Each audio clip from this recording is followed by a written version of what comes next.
when we're talking about the rest of the NFC North, there's going to be more of a focus on rebuilding.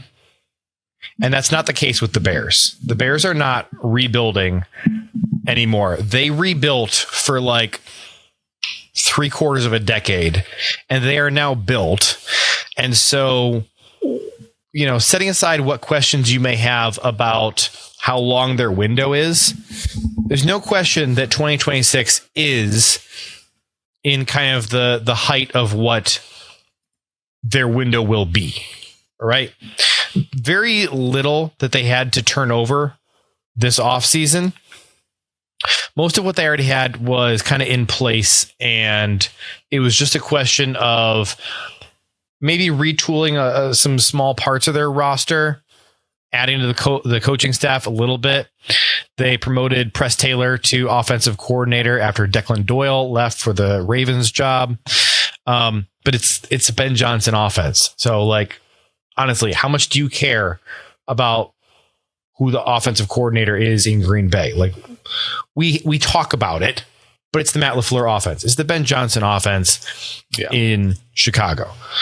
They got a new running back coach, and they brought in some offensive analysts and quality control coaches.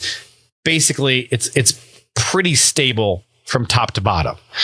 Very little turnover in the front office or in the coaching staff. Quarterback, not really much has changed. Case Keenum is back on a new 2-year deal to back up Caleb Williams. We can and will, over the course of the offseason, probably have some conversations about Caleb Williams and what you should expect out of him, how good last year actually was for him. I don't know that now is the time or place. I think there's a lot more to the Bears team that is more interesting to talk about than questions about the accuracy of the passing offense. To me, probably the biggest interesting piece of the puzzle to talk about on the Bears offense has got to be wide receiver. Even with the questions you might have about the offensive line, subtracting the ghost of DJ Moore from this offense and running it through Odunze and Burden, and then figuring out who their wide receiver 3 is, whether that's Khalif Raymond or one of their 2 very good tight ends. That's probably the biggest thing going on here. Let's be very clear. We know who the offense runs through. It's Colson Love. We told you. We told you about this man. Okay. Odunze and Burden are just accessories to the Colston Loveland main event, essentially. I just can't imagine that's not what their offense is going to roll through at this point. Odunze hasn't shown enough at this point to be a wide receiver 1. Burden had some nice stretches, but I think they really did a good job getting him some easy isolation routes where he could just, again, dominate people with the ball in his hands, which is something he did at Missouri. So a lot of the offense in the skill positions, I think maybe you would hope if you were in Chicago to see a bump from Odunze this year. And I don't know if we're going to get that massive bump from Burden or not. That's going to be fascinating to watch. But I just think Loveland's going to be the key, the engine, all of it for this. Like, I think that they clearly, and we'll talk about their draft, I'm sure, but they're clearly going to be 2 tight ends are going to be pretty much a mainstay on this offense. I think for the majority of the season. And drafting Sam Roush in the 3rd round made a lot of sense with the Ben Johnson offense. And you and I really, really liked Sam Roush. But what we always said is, like, he's tight end 1 in this class if he had arms. Not if he had long arms, but if he had arms. He doesn't have it. Well, you can't catch when you don't have arms. Yeah, it's fair. It's kind of a prerequisite to catching footballs is having arms. I think that Roush is, can I coin a term here? I think he's a room completer. You got Loveland and Kmet and Roush. I think he's a room completer. I'm a little bit envious. I'm a lot bit envious of their tight end room. It would be nice if we had a second tight end on our roster. Is what I'm saying. He's the rug that ties the room together, right? Essentially, he is. What a rug! What a rug he is. Essentially, what he is. They're telling me you actually pronounce it not Roush but Rug. That's actually the correct pronunciation. Sam Rug. That's good to know. We'll probably hear from him this year at some point. Subtracting DJ Moore, the ghost of DJ Moore, and getting a 2 and pushing absurd. That volume to Odunze and Burden, I'd say the Bears got a lot faster and they got a lot more flexible, but they did trade away like the sure thing. Like you knew what DJ Moore was, and he was a high volume guy in their offense. I didn't like him at all. I thought, frankly, I didn't like him before he went to the Bears, and I thought most of his tenure with the Bears, he sucked. So I think that they got better moving on from him. But you're adding some more volatility to that passing game, which gives me a little bit of pause since the quarterback is already a bit of a volatile question anyways. If you had a seasoned passer and you were just moving on to these young, promising, volatile wide receivers, it's just kind of a no-brainer. But with it being volatile on both ends, it could go really well or kind of poorly for the Bears. Ayers says Moore was like a high wide receiver 2, not a 1. That is true at his height, but he was a wide receiver 3 with the Bears. And then the dumbest team in the NFL traded for him. I hate the Bills. I hate them for doing that. Let's talk with the offensive line. Drew Dahlman retiring kind of shocked everybody. Forced a center reset. And I'll say it, the Bears panicked when they went out and got Garrett Bradbury, of all people, who they had plenty of time to watch in Minnesota. You would think they would remember getting to go up against Garrett Bradbury in Minnesota. But going and trading for him, of all people, that was absolutely a panic move by a front office that was caught off guard by the surprise retirement of Drew Dahlman. They brought back Braxton Jones. They brought in Jedrick Wills. They got Jordan McFadden. They drafted Logan Jones. There's some questions to me on this offensive line, though. Ozzie Trapilo, his injury, kind of a major variable with the patellar tendon. Probably not going to see him much of this year. And if you do see him, in what shape is he going to be? So I have questions. Their offensive line was the major strength of that offense last year. That's the reason they were any good. They have crap running backs. Monungai is not bad, but they're not making him the lead back. DeAndre Swift sucks, but DeAndre Swift and anybody else is good behind a good offensive line. They had a good offensive line last year. With a volatile quarterback, sucky running backs, you need a really good offensive line. What would be your confidence level, Jake, in the Bears offensive line for 2026? Score a scale of 1 to 10. 10 being this is going to be at least as dominant as they were last year and probably the strength of their offense again. 6.5. That's exactly where I was going. Yeah. The number in my head was 6.3. Guards, good. Darnell Wright, fine. Left tackle and center. Where are we at? How much can the guards compensate for either a center who has really never delivered on the expectations of where he was picked, or a rookie? It's going to be one of those two things. So, and I think Logan Jones, when they drafted him, it was okay. This is a good zone fit, but they've dabbled in the gap power stuff. They've dabbled in it. I don't think Jones is going to be very effective doing that, and that's where it was kind of surprising that he was the first one to go. Really, of that grouping, with over Slaughter, over Hecht, over Lou, right? Like that was surprising. And so they did the trade for and draft type of, we got to fill this need.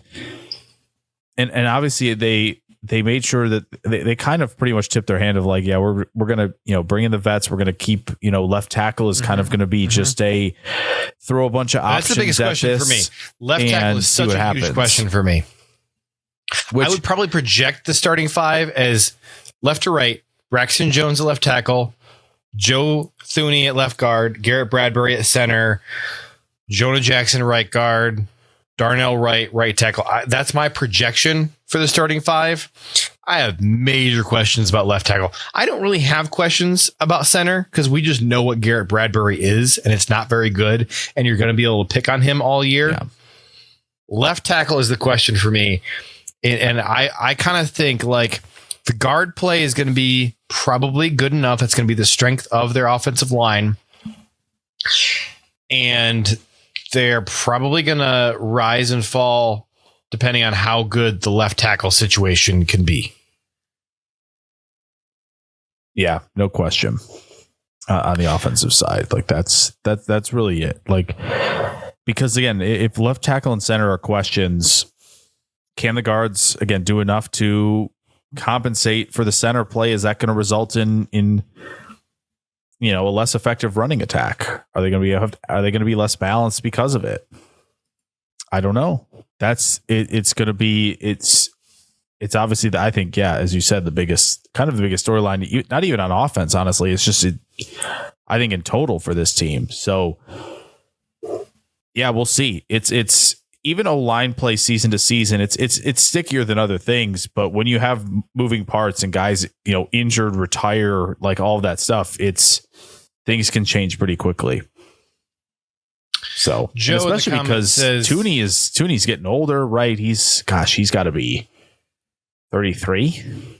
Well, Jonah Jackson's no spring chicken either. And he isn't either. So that's another part of this. Are they going to be durable enough in there? Tooney's probably been in the league 11 seasons, 10 seasons, something like that. And Jonah Jackson, man, it's got to have been like Jackson, I think, was drafted in 2016. Jackson was? I think so. Wow. No. Tooney was maybe. Was Tooney 2016, 2015?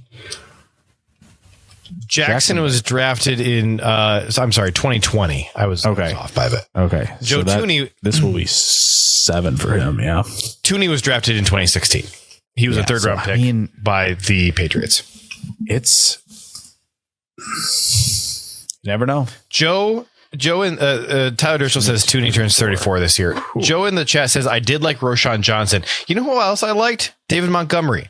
The Bears have moved on from every running back that they've ever had who had a pulse. They have moved on from, and then he's gone on to other teams and been, decent.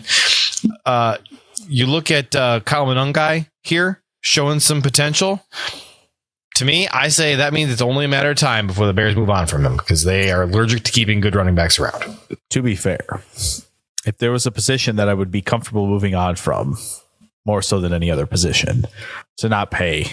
But that's the thing; they're still paying guys, good starters. No, right? But that's the thing; they're paying DeAndre. When they brought in DeAndre Swift, I couldn't believe it. They gave him $250 billion. He sucked everywhere he's been, except for when he was behind the Eagles' offensive line, and then he was even sucking at the tail end with the Eagles, even though they had a great offensive line. And then the Bears brought him in and paid him $1 bajillion. True. So you're investing in bad running backs. It's crazy talk to me. I just don't understand it. Ayers says running backs are worth paying if they are bordering elite status. I think we table the running back value for a whole separate podcast where we talk about topics like that. Because I think we can get into the weeds on that. That is a great offseason topic. I'm going to star that one. Ready? I press the star button. The Bears defense, they didn't do much this offseason. It's other than kind of retooling, like trying to reassemble the safety room. They haven't done much to this defense. And I will tell you I have some concerns about their pass rush, and I think that Ryan Poles has some concerns about the pass rush. His comments he's made, pass rush has been a point of emphasis for them this year, and I don't think they really got better.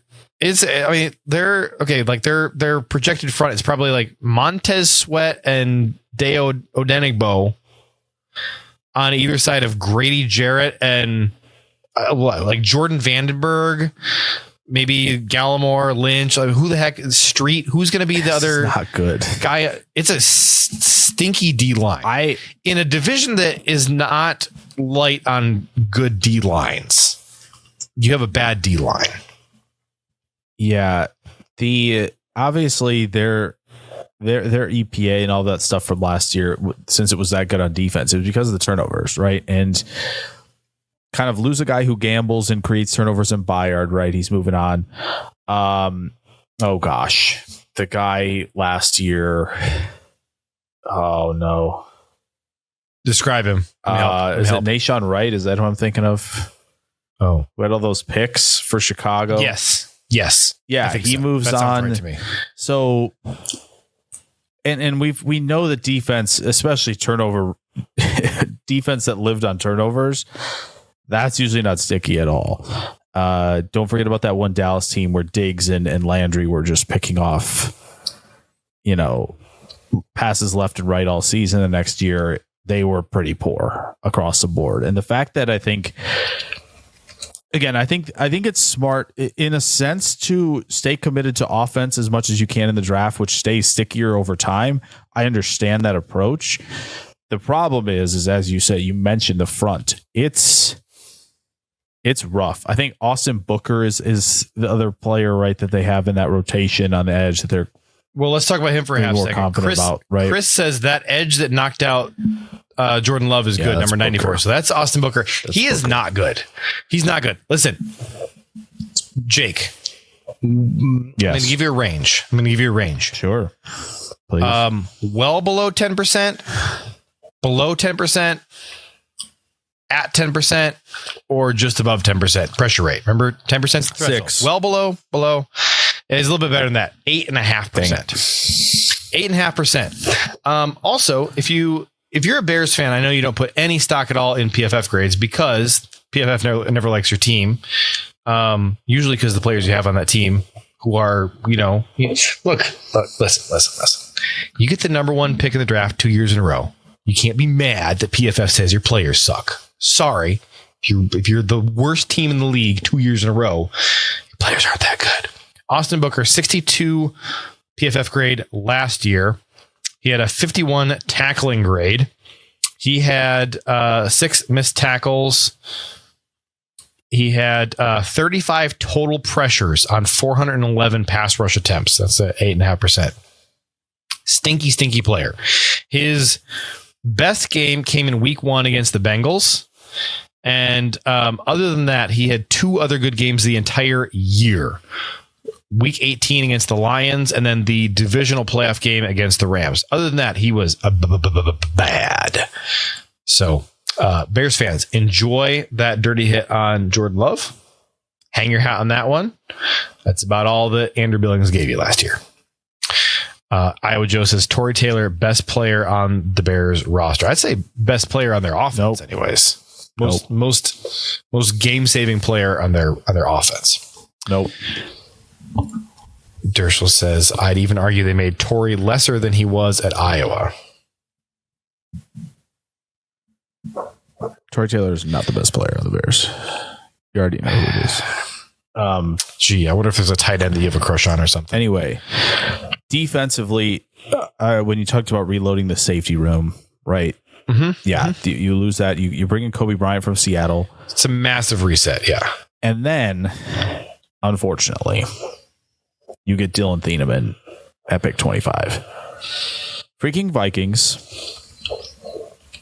we're watching you for passing on him. Okay. Did you notice when Thiemann did his interview with what's her name? Like immediately as soon as he's drafted, like they give him his jersey and he's doing his interview, and we're getting our first like real close up look at his face. My wife is sitting next to me and she says, he looks like Sid the Sloth. And I couldn't unsee it. This man has a Sid the Sloth face. Interesting. It's so true. Jaquan Brisker being gone. Kevin Byard's gone. CJ Gardner-Johnson is gone. Simone Biles' husband is gone. It's a complete reset in that safety room. They brought in Kobe Bryant. So really big name, Kobe Bryant. I mean, I think you've heard of him, right? He's Hall of Fame, NBA, right? Kobe Bryant's here. They brought back Elijah Hicks. They drafted Dylan Thieneman. They signed Skylar Thomas. So like you're hoping that Thieneman as a rookie is carrying your safety room. Yes. And like he's a good player, but he's a rookie. But yes, I mean, would you? I mean, yeah. But like, would you want this to be your safety room like for this year? Honestly, you rather? I probably would rather have Bryant and Thieneman than the guys they were trotting out last year. Genuinely, I don't like Brisker as much as most people. I think Byard's only a turnover creator, and Gardner Johnson to me is I've had enough of him. In the league in general. So I would much rather have these two. I think that it's a good fit for what they're trying to do. Like Bryant, it fits like the fast and physical identity that they're going for on defense. And then Thieneman like with the range and instincts is kind of a perfect marriage for Dennis Allen. Yeah. I think.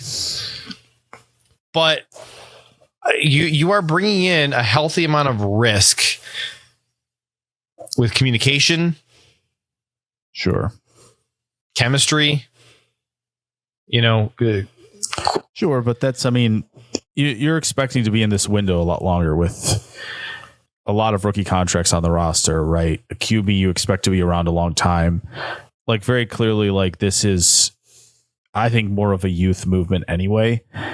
And yeah, obviously, yes, communication, all of that, of course, that's going to be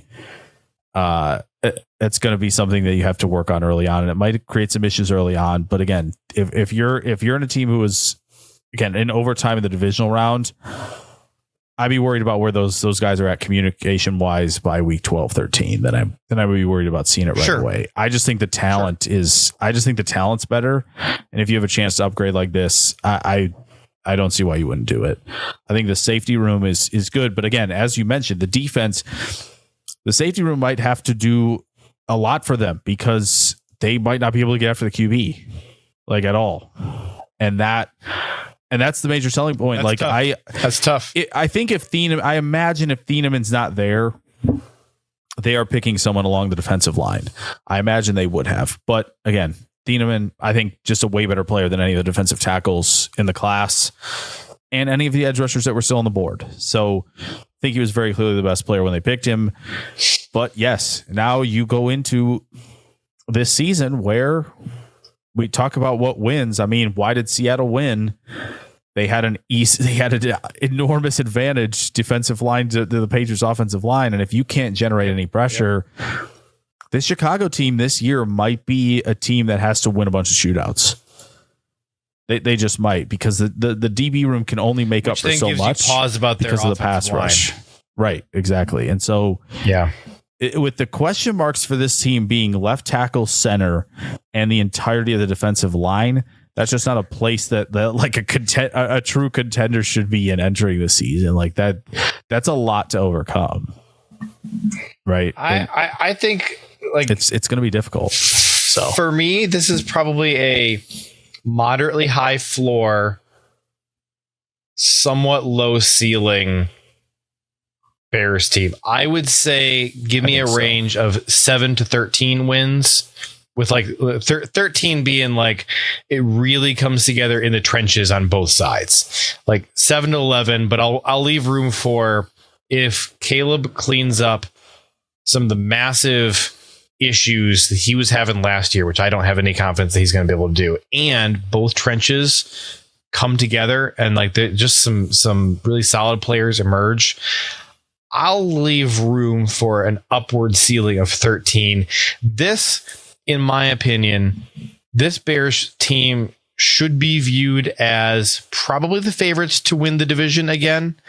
And I'm looking at probably a first round exit from the playoffs. This to me is not a Super Bowl contending team by any shot, but they're absolutely NFC North contenders. And if I had to put money on a team today, I probably would bet on the Bears to repeat as division champs. Sure. So if we're talking about variance, low variance of outcomes for me here with this team. I think that, obviously the big variance injuries come into that, and that's just not something to predict. That's not easy to predict, and that can happen to anybody. But I think it's like it's probably not built to withstand a lot of injuries. They probably not. They don't have a lot of depth anywhere. I would actually say the Packers are probably more built to survive some injuries than the Bears are, even if I may overall like the number of check marks you put next to position groups across the Bears roster than the Packers roster. Yeah.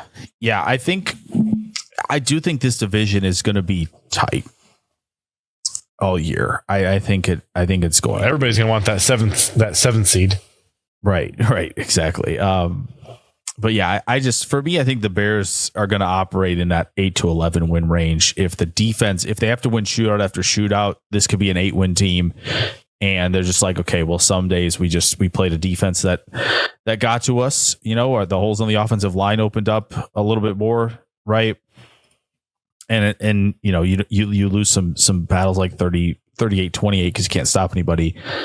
That could happen. Could they get to 11 wins? Absolutely, because of the being able to win some of the shootouts and again the pass rush being kind of everybody kind of just ignoring the pass rush because the coverage is so good and you get a lot of coverage sacks and like that's kind of what I think the sack group, that's what's going to look like. It's going to be a lot of coverage sacks if they're generating that type of elite level pressure that you see from defenses. So it does feel like they kind of have a pretty capped ceiling this season.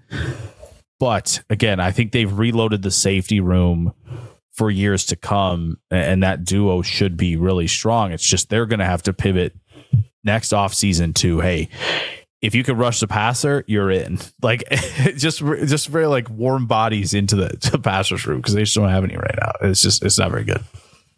Compared to the Packers, a very Bengals strategy. Yeah, it's a good call. Very much so.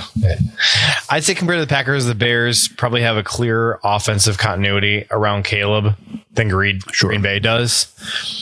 I think that their interior offensive line probably looks stronger on paper significantly, but I think the Packers have probably a significant quarterback advantage. And as far as attacking weaknesses on the Bears, if you're Green Bay, you're going after left tackle. You're probably, at least early, especially early on in the season, trying to capitalize on picking apart safety communication, trying to confuse those safeties. And then, the pass rush depth, which is probably going to be, unless some young guys really emerge for them, it's probably going to be maybe their big undoing is like, what's the offensive line going to do? What's Caleb going to do? And then is there anybody who's able to step up and generate consistent pass rush to make you, any kind of a postseason threat? Yep. And again, maybe they're going to fall on the Max Crosby in-season trade. Like that's something to me they would have to do if they're serious. Yeah. They would have to do something like that to make a deep run because they just don't have the bodies. So the polar opposite from the Bears offseason would be the Vikings offseason. Anything but continuity. Basically, they completely had to disassemble and reassemble a makeshift front office, rebuild a lot of their coaching core. And then on the roster side, it's not a full teardown, but it's a significant reset, like in the middle of the roster, I would say. They traded veteran certainty for flexibility, youth, depth, versatility. Yeah. So the good news, if you're the Vikings, you kept your star level offensive roster intact. Justin Jefferson, Jordan Addison are back, TJ Hawkinson, Christian Darrisaw, Brian O'Neill. The Bears are completely lacking in star power. The Vikings have star power in spades. What they're really lacking is all of like the glue guys holding everything together, in my opinion, to get the full edge-to-edge roster continuity. And the number one place you have to start when you're figuring all that out is what the heck is the plan at quarterback. JJ McCarthy, way out over his skis. They brought in Kyler Murray. I would bet most of my money that Kyler Murray handily takes over QB1 responsibilities. Yeah, 100%. See what he can do in the Kevin O'Connell scheme. Yes, I think Chris so. says, why trade that edge, Vikings, you morons? Well, the entire defensive line for the Vikings is problematic. With moving on from Jonathan Grenard, moving on from Harrison Smith at safety, and then moving on from your front office, this is a team that has a lot of questions everywhere. They're a lot less stable, especially defensively, than Green Bay or Detroit. Yeah, I mean, the reason they traded him is because, again, what happened is they had an amazing year with Darnold at QB. They thought, okay, we're in shape. We got the young QB coming in. You know, hopefully that transition goes well. Let's sign a bunch of free agents, right? Grenard was one of them, right? They bring in both Hargrave and Jonathan Allen. They're like, all right, we patch these holes with veterans. We're going to make one more run at this. It didn't go that way, right? It didn't go the way at all last season. They said, all right, we need to shed a bunch of this money. We're clearly tearing this down quickly to rebuild this. We'll see if the QB is right, and if not, we'll hopefully have a young core rather than an aging core to bring that QB in, you know, whether it be in 27 or later, right? That's why they traded him. Philly needed it immediately. The Vikings said, cool, we'll take some picks. We'll try to rebuild this room with a younger group. It really is. And Grenard was already, I think, an older guy when he was picked even. He was kind of teetering on that like 23-year-old range, I think, when he was drafted, if I'm not mistaken. So like he was kind of in this. I wonder why Kwesi got this fired. Prime.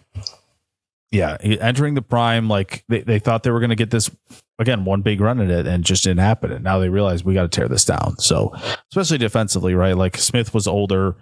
Obviously, Allen and Hargrave's in the 30s. Allen has dealt with a lot of injuries and tried to kind of just keep pushing through them all.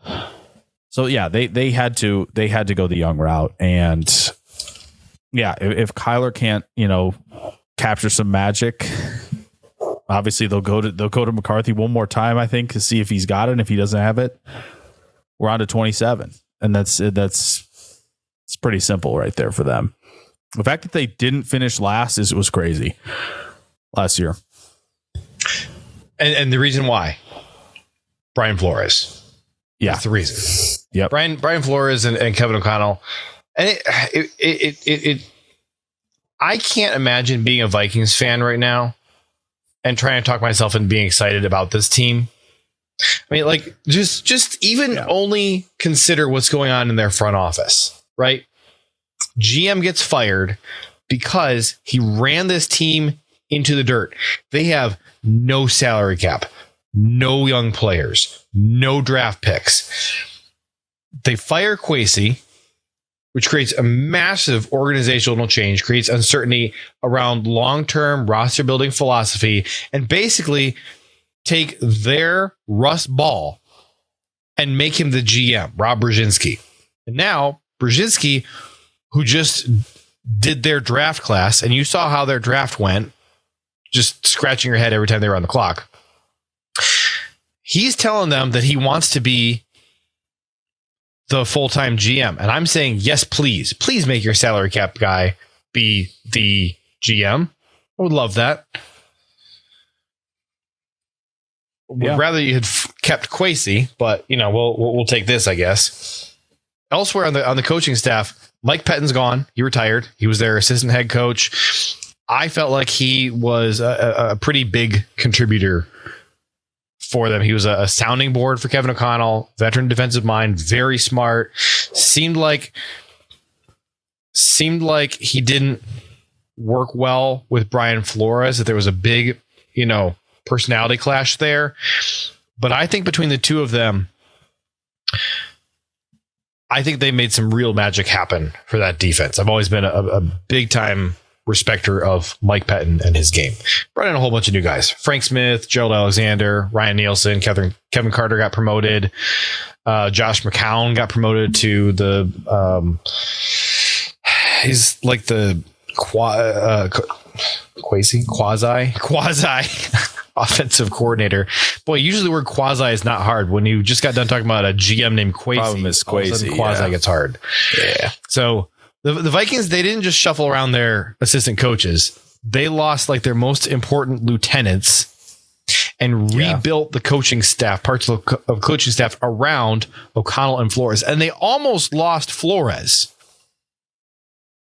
Don't forget that. It could have been, way worse. Yeah. But I do love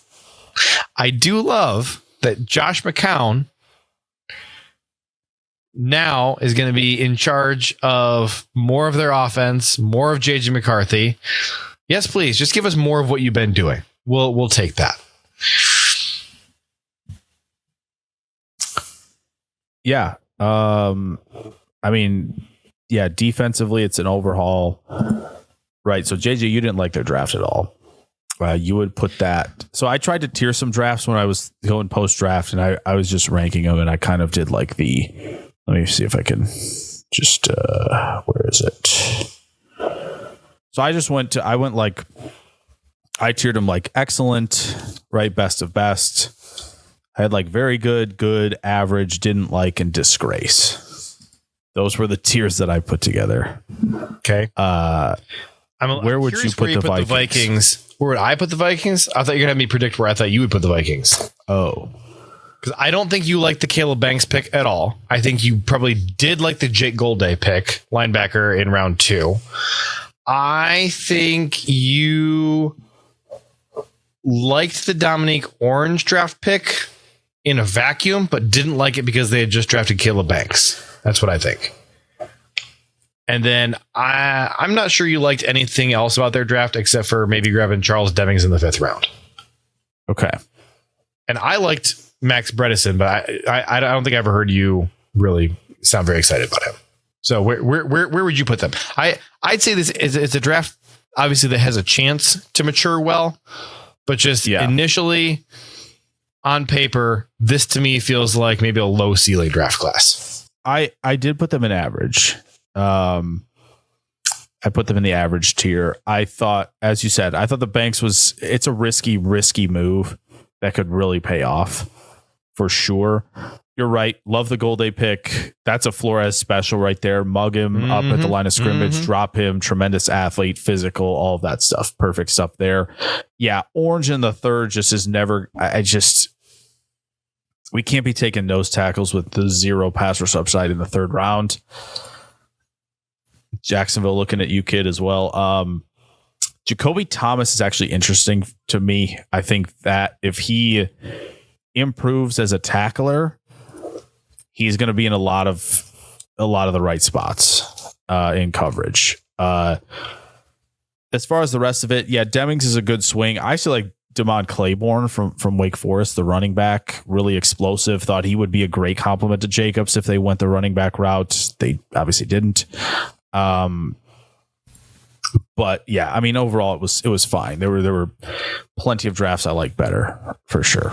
But I actually think this is right, Drew. I think they were everyone was pretty close. Like after day 1, obviously Green Bay has Parsons, right? So that's an easy W. But obviously the Bears got Thieneman, and the Vikings took the big swing. Detroit, I thought, got Blake Miller, which I think JJ and I are pretty much like completely different from everybody else's takes of like not liking Miller and liking Derek Moore. We are the complete opposite of that. Yeah. But yeah, it does feel like they were all pretty close, honestly. Like I think I put them all in average, actually. Funny enough.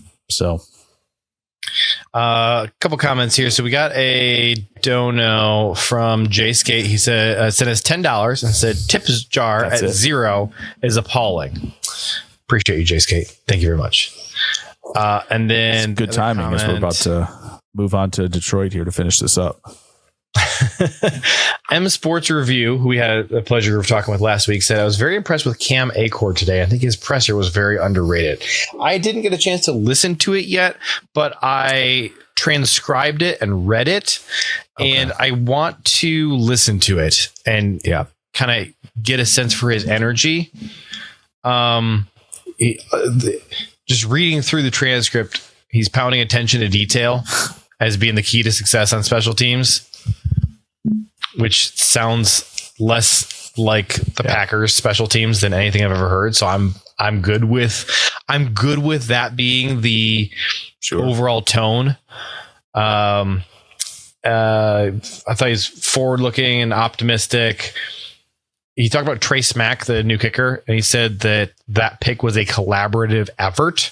So the evaluation went beyond year 1 into his potential in years 2 and 4. Said, I specifically like his straight ball flight and accuracy, which he said will be valuable in the elements at Lambeau. 12 for this said. So it sounds like he is scouting more than just what Goody said about putting the arms up for a good field goal. Sounds like there was maybe a little bit more to Achord's process than that, but that's good. Hey, that's good to hear.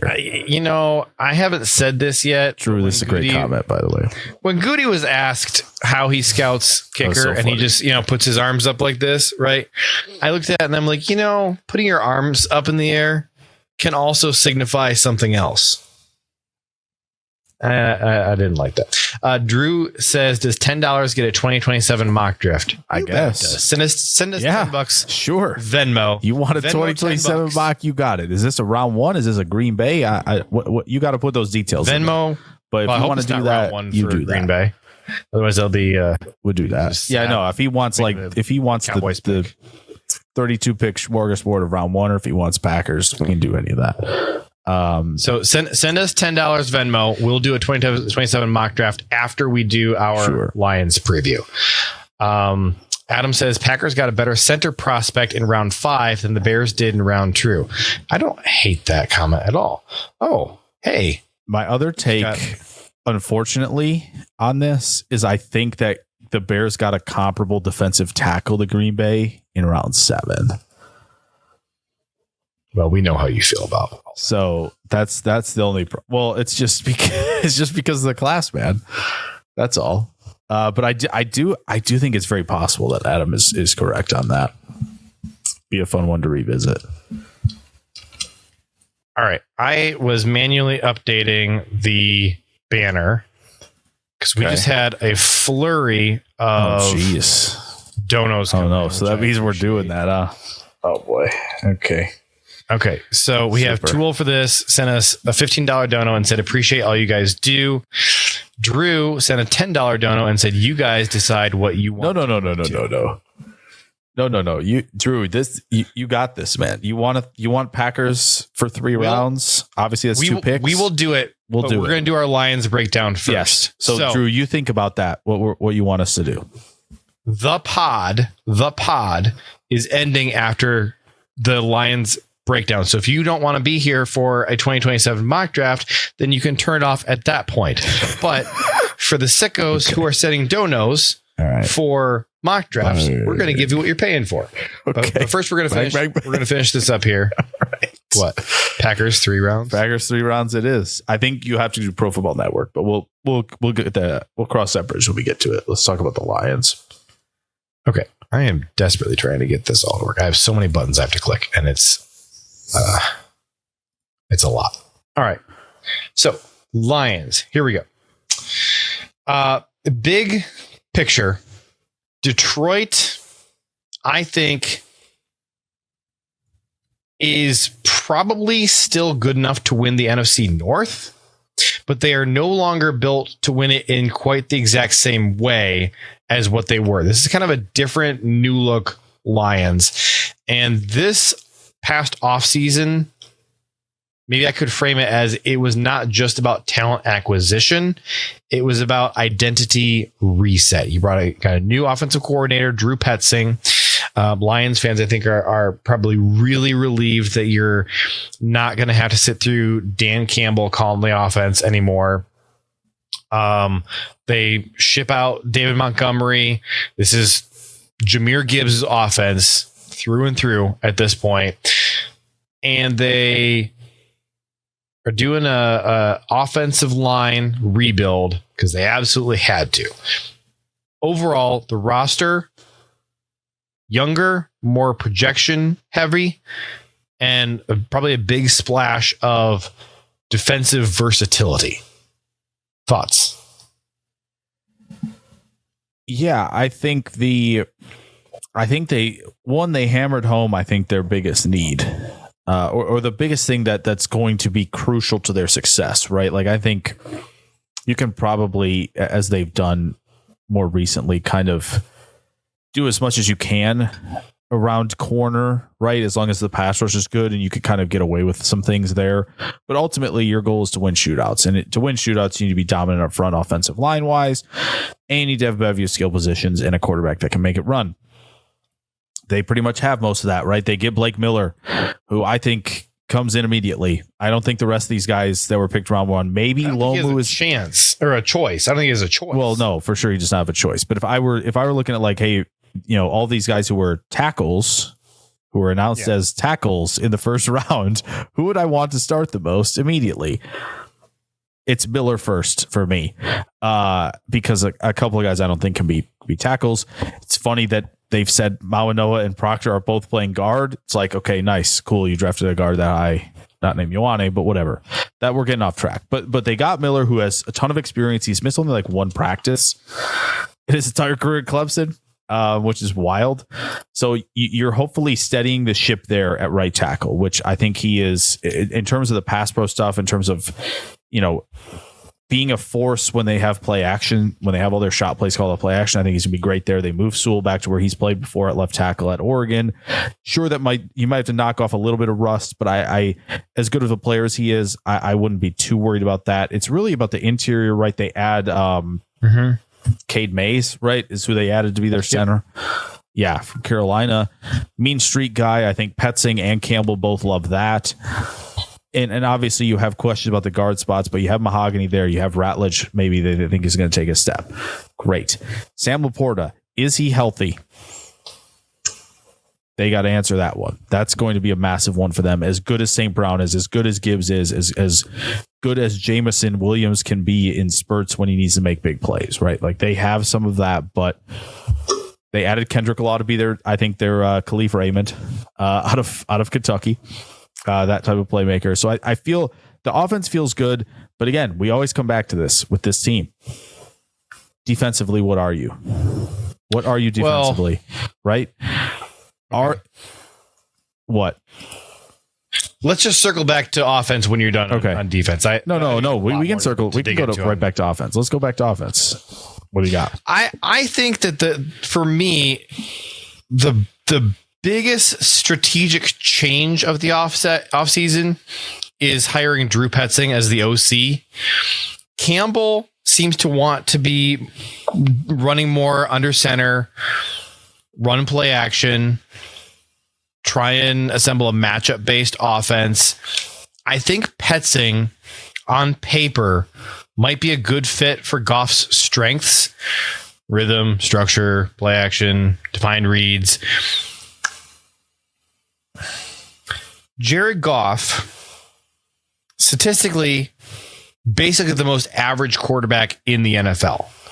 No mobility whatsoever. And if you have an offensive line that can keep him clean, he can diagnose your offense, your defense. He can distribute and be a point guard. And that can all absolutely work. And I think that running more under center is going to take pressure off of their rebuilt offensive line. But it is, I think, a pretty big change overall. It's going to take some work and some time to marry this together. I think they have their work cut out for them this summer as they're trying to figure out what they like. Your quarterback room, stable. Goff gives you a high floor. And I think if you are protecting what Goff does best, which is play action, under center sequencing, rhythm passing, matchup throws, you probably have a wide range between pretty good to elite that the offense can be. Yeah, I think that with Petzing, I think his biggest claim to fame is how good the run scheme stuff was. And he was like, he picked apart the Super Bowl champions a couple of years ago in Philly, right? Where he was just, you're going to show me this front. I have the way to combat this, right? With motion, multiple tight ends. He was running a ton out of 13 and 12 with Arizona when they were having success. And so I do think that's, as you mentioned, the under center run stuff. I think they're going to be more multiple running the football. For sure. They're not just going to be, they're not going to be always the heavy zone team. They're still going to have that, trick play flare stuff because, Campbell's always going to have that level of influence and still having that flavor of what Ben Johnson used to have within his offense. But yes, I do think when it comes to Mahogany, Mays, and Ratledge, how effective is that trio going to be? I wouldn't be super surprised to see marrying concepts working in there as well. Like I know they like Ratledge, but I don't know that the Lions know for sure what their starting five is going to be. That's fair. I haven't circled back to watch Ratledge's rookie year. PFF had him a better run blocker than pass blocker, right? If I'm not mistaken. I believe that's right. Yeah. Okay. So it'll be interesting to see what he can do as a pass protector this year, because if it's just strictly like the pass protection stuff just has not been, it isn't working for him, then yes, they may rotate. They may not be satisfied and rotate guys in, because again, I assume, right, because you have Jared Goff at QB, because you have an aging vet there, there's the mahogany knee and all that. Like, they're pushing for this. There's no like, hey, this is a year off or whatever. They still believe they're in the window. Whether they are or not is another question entirely that we can address. But yeah, I do think that that unit has to, one, be flexible up front, because I do think Petzing is going to throw plenty more looks and different calls in there. I don't think they're going to be, hopefully he throws games. Well, he's going to throw something. I don't think they're going to be heavy one direction or the other, right? And most teams aren't that are successful nowadays running the football. You have to be able to do both. So I do think that's going to be a major point of emphasis for them. But yeah, I mean, I think that's really what it's going to come down to. As you said, can you marry up? Can Petzing, bring enough stability running the football to the table while also still having the flair that you've had for the last few seasons? Like, is that going to be able to mix together well? I do think, I want to throw this out there, I do think James Conner becomes a Detroit Lion before the season starts. Because Arizona, they went and signed Algier. Move the needle for me much. No, but I do think it just all it's going to do is going to give Gibbs a little bit of breathing room. The question I have, right, because you're going to give him the ball 400 times? The question I really have about their run game, and I don't think James Conner would answer this for me at all. Can they still close games physically without Montgomery? Like, this is officially the Jahmyr Gibbs offense. Sure. The Lions got a lot more explosive, but maybe less bruising. Like, Monty gave them a late game, short yardage, physical identity. And like Isaiah Pacheco, who they signed, probably gives some of that energy, like maybe a younger version of Pacheco. But, Monty was more established in their system. Like, the ghost of Pacheco that we saw last year leaves me with a lot of questions about what he can be this year. I like philosophically and from a roster management standpoint, the decision to reallocate resources from running back to offensive line. Right, you brought in Juice Scruggs, you freed up some draft capital and some salary cap to rebuild the offensive line, which is going to benefit the pass game and the run game. Philosophically, I like it, but I wonder a little bit what the calling card of the Lions defense, which is late in close games, we are going to pummel the crap out of you with this two-headed rushing attack. And to your point, hey, Gibbs, you need a breather? Good, because we actually want Monty out there right now to go punish them physically anyways. Yeah. So can they still close games without him? To me, a bit of a question.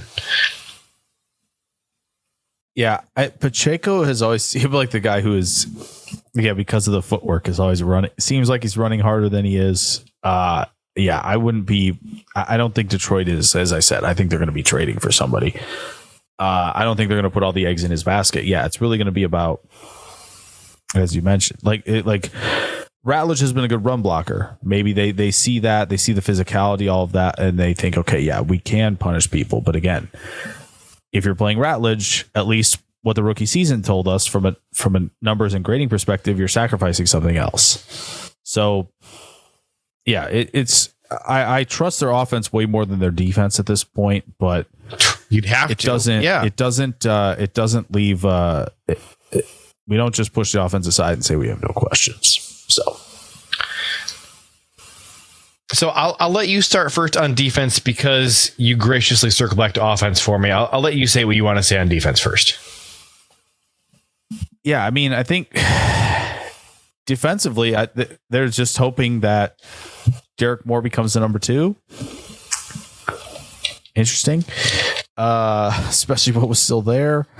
Derek Moore has to develop something else. He has to do something else. He cannot be an explosive power bull rusher all the time.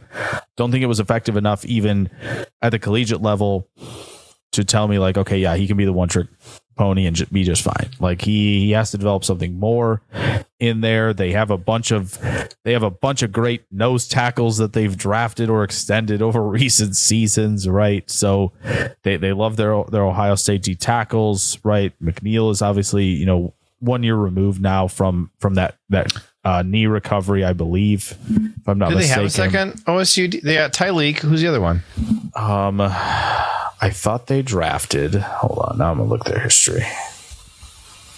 I can't remember. So they got Skylar Gill-Howard, Kai Wingo, Muzurike, Tyree West. I can't think of what else they got. Maybe it wasn't. That's not what I'm thinking of. Yeah, never mind. The Vikings have gone that direction a couple times. Yeah. Anyway, their defensive line is like Tyleek or whomever next to Lim McNeil, bookended by Aiden Hutchinson, and probably literally your only option is Derek Moore. Because if Derek Moore sucks, spoiler alert, their only options are like DJ Wonham and Peyton Turner.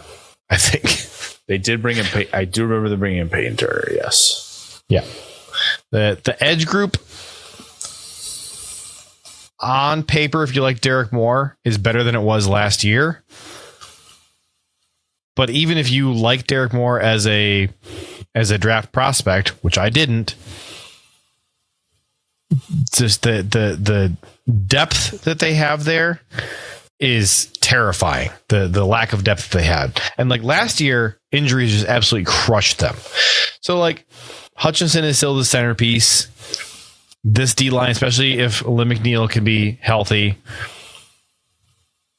I think the upside is certainly here. And Derek Moore was kind of a pressure machine. Again, not all pressures are created equal, but he was a pressure machine in Ann Arbor. I'd say the edge plan is better, and the interior is still pretty volatile. Yeah. And obviously they have declined. Oh boy. They declined the 5th year for Jack Campbell. Right, for Jack Campbell. I've seen a lot of confusion about that. I've had probably 3 different people the past week asked me like, well, who's going to be their linebacker now that Campbell's gone? He's not gone. Yeah. He's not gone. He's still there. It's literally that's just a salary room thing. Like, don't worry about it. That's just an accounting thing. Don't worry about it. Yeah. They just didn't want to front that next year. It's Jack Campbell and Derek Barnes, Malcolm Rodriguez. They drafted Jimmy Rolder. That's right. I think they'll be like okay at linebacker. Like Alex Anzalone being gone probably throws that room into a little bit of chaos. Like I was never a big fan of Anzalone, but he played a lot of snaps for them. And so they're going to need one of these young guys to step up and fill those shoes. Secondary, again, has just always been tricky for these guys. Safety room's always been solid. Corner room, they can just never figure out. They can just never figure it out. It's just they got DJ Reed now. Cannot solve itself. Roger McCreary, Rock Ya-Sin. They drafted Keith Abney. Amik Robertson is gone. And I think a lot of people are going to gloss over that. But low key, he was their best corner last year by kind of a wide margin. Like Ennis Rakestraw sucks.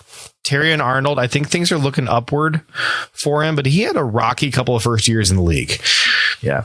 I really wouldn't grabs a lot. I really wouldn't be shocked to see Terrion put it all together this year and kind of turn in a really solid season. I think that would probably be my projection for him, but it's an optimistic projection. It's baking in probably still a little bit of pre-draft love and just like you're going to step up because you have to. Yeah. The rest of that room, like there's a lot of bodies and not a lot of talent. Like in the year of our Lord 2026, how many people are excited about Roger McCreary? It's on defense. It's easily the most clearly improved group. I think like DJ Reed's going to, be a steady outside corner for him. If Terrion takes that big step here in year 3, and he took a step in year 2. McCreary's probably your nickel. Keith Abney, what's he going to contribute in year 1? Not a real athletic dude. Probably going to be playing some nickel. He's going to be a rotational depth guy with run support value. If Rakestraw is not out there, that's probably good for the Lions defense. I do like that they have a lot of different types of pieces in that room now. That is probably a big plus to me. The room is deeper and more flexible than last year. Last year, the 2 worst cornerback rooms in the NFL, no contest. The Lions and the Packers. I don't care which order you rank them in. They were atrocious, both of them. The Lions have added a lot of bodies to that room. So they have certainly improved over what it was last year, but that's not saying a lot. I would say, so like comparing to the rest of the division, Chicago's top trio of corners is significantly better than Detroit's, but Detroit probably has now, with adding all these bodies, probably the deepest cornerback room in the division. So if Terrion kind of pops this year, and if McCreary really settles in and finds a nice role contributing at nickel for them, this might be an identity shift for the Lions defense compared to last year in a big way. Yeah. Again, just a team that it just, I think just goes to show going through all this, like it is, the North is there for the taking. Like nobody is without their warts. And then you have somebody's got to be the 4th seed and somebody's probably got to be the 7th seed. Yeah. So yeah, we'll see. I see how it goes. Lee says Detroit aren't falling apart, but they are seeing how hard it is to maintain high-end prosperity. Look, as we said a couple weeks ago, or a couple episodes ago, the Lions built a really nice team and crawled out of not even just mediocrity. Like they weren't just mediocre. They were atrocious. Doormat. They climbed from atrocious to absolute contender. Like they're a few plays away from being in the Super Bowl. And congrats to them for that. And once they were really on the rocket ship up and nearing their peak, I was criticizing them hard for mismanagement of assets, most notably spending really early first round picks on really low value positions. And so, yeah, they're seeing how hard it is to maintain high end prosperity because they are, as Drew said, they drafted non-premium positions with premium picks to get there, and it worked. But now your job is way, way harder trying to stay competitive because the most expensive, hardest positions to address, corner, corner, tackle, quarterback, even wide receiver, the most valuable positions, you weren't allocating an edge. Thank you. The big obvious elephant in the room. You weren't adding to those rooms when you had the assets to do so. Now you don't have the assets. And so, hey, sure, Tom Brady was drafted in the 6th round. Brock Purdy was drafted in the 7th round. There are quality, high-level elite players that you can nail in round 6 and 7 and in undrafted free agency. You can find them places, but it's really hard. So the mismanagement in like 2023, 2024 has gotten them to a place where they fell off a lot quicker than I was expecting. I did not think they were going to suck in 2025. I really didn't. And so, there's still some superstars on this team and some glue guys. They have, and some really good coaches. They have the assets to probably still be contenders this year if injury luck falls their way, if some of the big decisions that they made in reshuffling their identity this year pays off. The path is there, but it's a hard path. Yeah, most definitely. And I think they do have that nice little cushy 4th place schedule. That should be fun for them this year. Mm-hmm. So that you never know, that could be the difference. Obviously things change year to year, but there are some doormats lingering out there that you feel pretty nice in playing this go around, right? Like you're last place. You know what that means? You get Arizona. Congrats on that one, right? So like you get the NFC South last place team. Nice. Well done. So there is some of that, of course. You get to play LaFleur and Love, and you get to play LaFleur and Love. That's right. 3 times. It's hard to do. It's hard to play LaFleur and Love 3 times in a season. You might get to. You could play them up to 5 times if the Packers and the Cardinals both make it into the postseason, and the Lions get matched up against them twice. You could play, I think 5 4 times. Might be the number that we're looking for there, but I see where you're going. Man, you really don't believe in the Packers to make the playoffs. Harsh. Yeah, that's it. That 3-headed monster, they don't even need a quarterback in Arizona. They got 3 running backs out there. No, but yeah, it's the Lions in 2026. Lions in 2026 still contenders, but just a very different version. And like their superstar players are still here, but it's a very different identity. More explosive, younger, more flexible, way less physically certain up front than the version of the Lions that made them really scary the last few years. If they're going to beat you, they're going to beat you in a very different way. Yeah, definitely. So there you have it. That's the NFC North. We did all 3 of the contenders. I feel good. Yeah. I'm excited to revisit this in a little bit here. For sure. The end of the off got season. A lot of fun stuff in the off season.